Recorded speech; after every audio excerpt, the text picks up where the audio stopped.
From the moment we're born, we're losing freedom.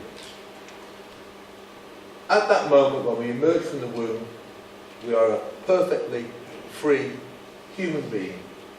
And every day, every year, from that moment on, our freedom is being taken from us.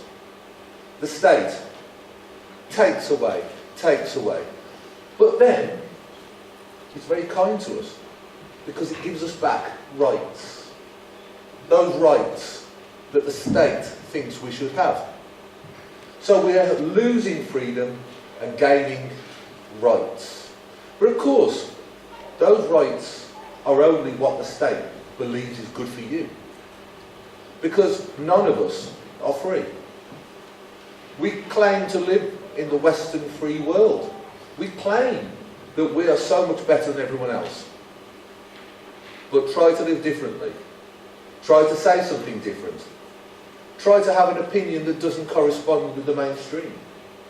And you find, and as I'm sure many of us here have, and I certainly have, that when you express an opinion that doesn't correspond with what the state and the mainstream thinks you should say, suddenly you become something awful, some demon, some terrible creation, some awful hate-filled monster, rather than just someone with a different point of view. This is spreading.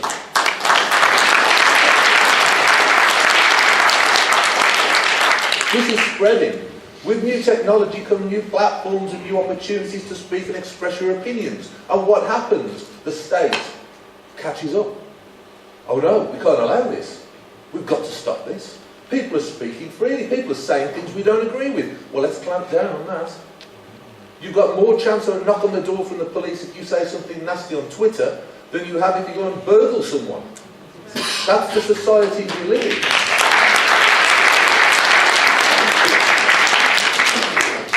Now, I'm not advocating that we should be able to go out there and give horrible death threats to people and call people names for no particular reason. And goodness knows, I've had plenty of name-calling and death threats myself. It's not much fun, but, you know, I'm not advocating it. But I'm advocating free speech, discussion, conversation.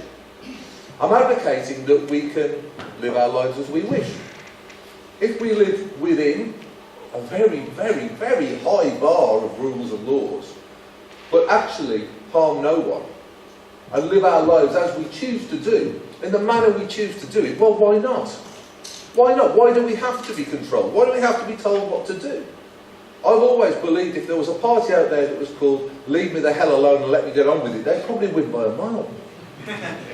Because that's what people actually want. Now, we can talk, and there's been some fantastic conversation. I've really enjoyed the conference. It's been brilliant, genuinely. Because I've sat and listened to people freely debating and talking theory and ideas, and it's wonderful. But what it all boils down to a simple soul like me, is don't tell us what to do. Don't tell us how to live our lives. If we wish to live in a certain way, if we have a belief that we think informs how we should live our lives and raise our families, then let us do it. As long as we're not harming you or anyone else, why can't we? And the reason why is because the state knows that if you allow people to be free, they'll deviate from what the state thinks is good for you. As Margaret Thatcher said, if you allow people the freedom to choose, they will choose freedom. And this is the point. So the state cannot allow this. So the state becomes more powerful. And then you have the all-powerful superstate, the EU, which it is many things. Many things. But what it really is the ultimate pinnacle of state control. When you sat through debates, like I and some of my colleagues have, where they discussed the number of hours in a day a man should do housework, 4 hours of parliamentary time on this. And apparently, if a man doesn't do a certain amount, it's equal to domestic abuse. I thought you like that, Godfrey. I thought that's sort of interesting. And I've never seen the back of my fridge. So, you know, this is the thing. But we can mock and take and have a laugh at this, and we have a great exponent of making fun of this in Godfrey, who's spoken earlier, and many other people have done this. But there's a really serious and very sinister thing at work, and it spreads now all across the Western world, where the state is controlling us. The state takes more and more of our money, as has been really well pointed out by previous speakers. We don't live in an age of austerity. We live in an age where the state is more into our pockets, more into our lives, more into our homes than it's ever been. And we're supposed to be grateful. I recently went to Tennessee, and I was really, really enthused by what I saw there. I mean, it was a really, Knoxville, great place to visit, by the way. And I spoke to a lot of people there, and we went to a church, and it's the only time I've ever been invited to a political speech in a church, where I spoke about some of these things. And the pastor said, well, don't worry, if there's any trouble, half the congregation is packing guns. So is this supposed to make me not worry? It's all just in the dead. I said, okay.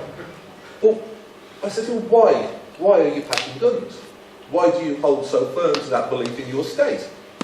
And he said, well, of course, first of all, we say it's to save us from the crazies, whoever they are. He said, but really, it's to protect us from the government. The key principle that they were advocating there is that individuals are not at risk and threat from the government. Now, I'm not saying we should all go around shooting the taxman, although it might be tempting. I'm not saying that. What I'm saying is that, that principle that we stand firm, we are individual and independent and free from the taxman and the state and all of the acolytes is really important. So few people in the United Kingdom understand the principle that we put forward to a conference like this.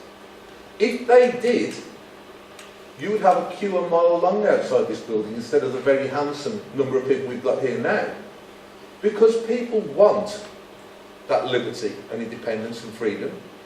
They want to understand that their money is there to spend as they wish. Now, I do believe that taxation is theft, but I think in a modern civilised society we have to accept a degree of that so that we can run the thing. But when people are told they should be grateful that they're not having more theft, they should be delighted that the money that's being stolen from them is being spent on really good things and good for the soul, like foreign aid.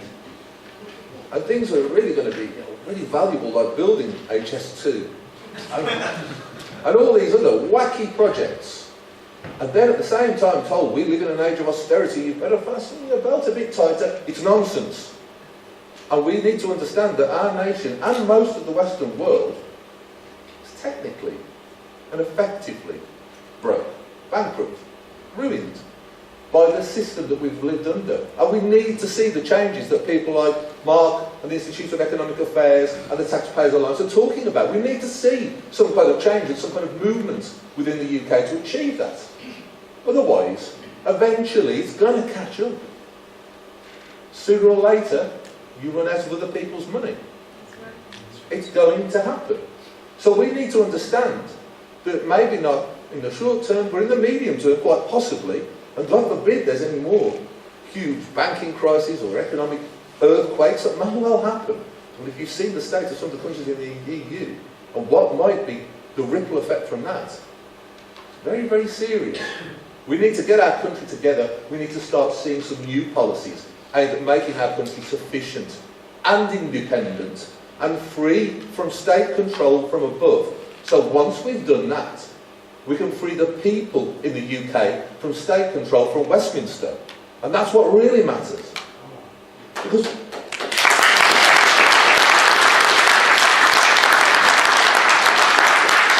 those of us who fought so hard against the EU for so long, we're often accused of being xenophobic. Oh, you hate foreigners, that's what it is. You hate Europe. Oh, no. We hate the overriding power of the state. And the overriding power of the superstate is truly evil and against humanity. That's why we do it. That's why we have allies all across Europe who join with us. If we were xenophobic and hate-filled monsters, we'd really be working in groups like the EFDD that's represented here today, with people from different countries who are all seeking freedom and liberty. It's nothing to do with hate. In fact, one of the reasons why I'm taking a different approach now within politics, why I, on Tuesday, resigned from UKIP, is because I believe that politics shouldn't be about hate. Politics shouldn't be about negativity.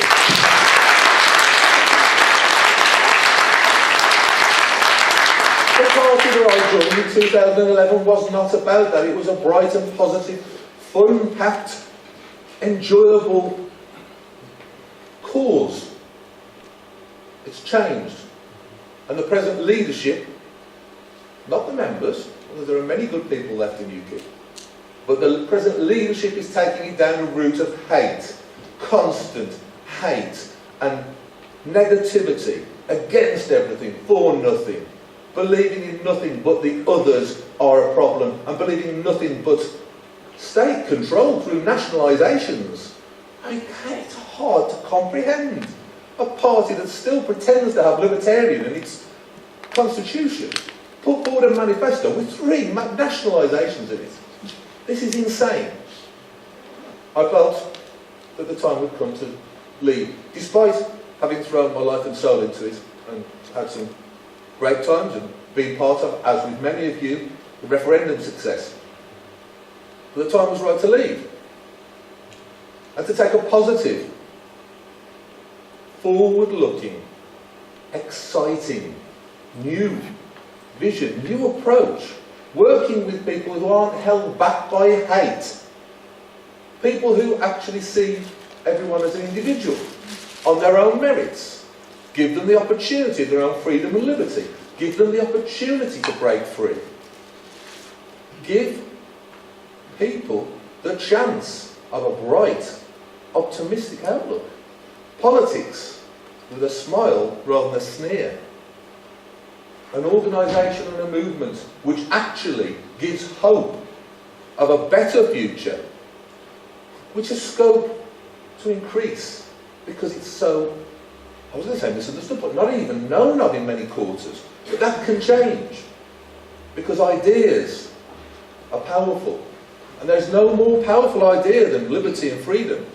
And this is the idea of the Libertarian Party. This is the most powerful weapon and tool available in British or any politics. That idea is here. There's a framework to go forward from. There are good people who've been working hard already for years in this party, getting it together, getting it organised. There are concepts and new plans and ideas ready to roll. There's great policies being put forward.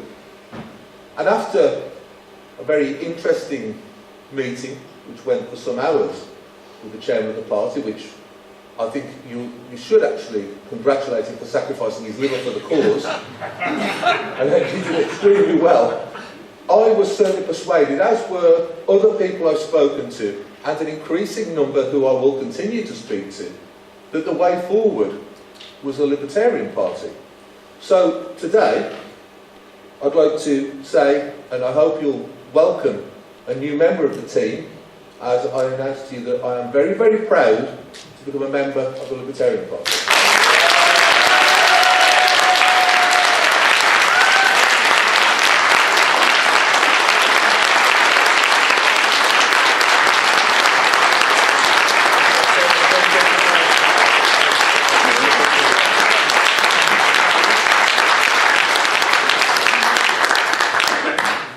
So I think I might have a couple of minutes, and I'm happy to take some questions. It all depends on the chairman and his running of things. I'm not sure how long I've spoken. But I want to just add to that. I want to say thank you to everyone who kept it quiet, because it's important that we do things the right way. And I've done this the right way. I've adhered to the rules of everything that I believe in. I will remain a member of the EFDD group in the European Parliament. Now that means that we're working with people and organisations that stays true to the principles that I was elected on, and keep my mandate as a member of European Parliament. We are true to that. My team and I continue to work to that mandate and to those rules. We talk about freedom and direct democracy. It's pretty libertarian. It's free of all the stuff that's going on with UKIP. So now, that chapter is closed. The new one begins. I want to make an open offer and say to everyone, if you're in different parts of the country with the permission of the leadership, I'd like to help and turn up and speak at meetings and so on and so forth. If you wish me to come, I'm glad to come. I like going to universities. I've been given a rating of medium to high risk by the University of Wessex.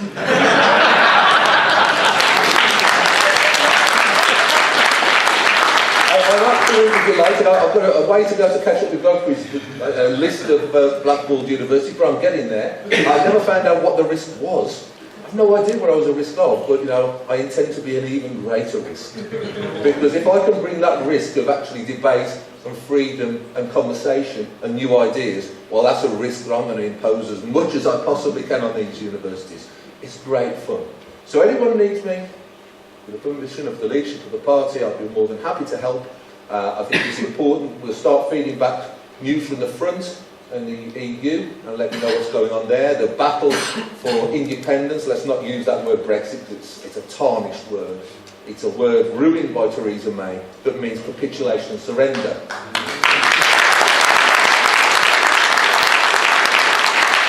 We're going to talk about independence and freedom for our nation and its people. And we're going to feed back to you, and of course if there's anything members of the party want to do, I'm very accessible through Facebook, etc, and the social media and email. If you've got anything you want to know about what's happening in the Parliament, get in touch, the team's always here to help. I've got Paul Brockwood, who he's also my Chief of Staff over in Brussels, but he's also was a Dudley councillor with the UKIP group there, where we held the balance of power for a couple of years. Paul's involved and he's on hand to help. We also have somewhere in the room Martin Day, who does media for me, but also up until this week Martin was the chairman of UKIP in Dudley, and now he's not, and now he's on board with us as well. We have an open offer really to people who are friends of ours and who know our organisation. Come on board. Freedom's lovely. Liberty's great. Get involved. It's invigorating and it's worth doing. So I'm happy to answer any questions if there's time. It's up to the chairman. But what I want to do is say thank you for having me. I promise to be a very good team player, get involved as best I can, and let's all work together and let's restore freedom and liberty for our nation and its people.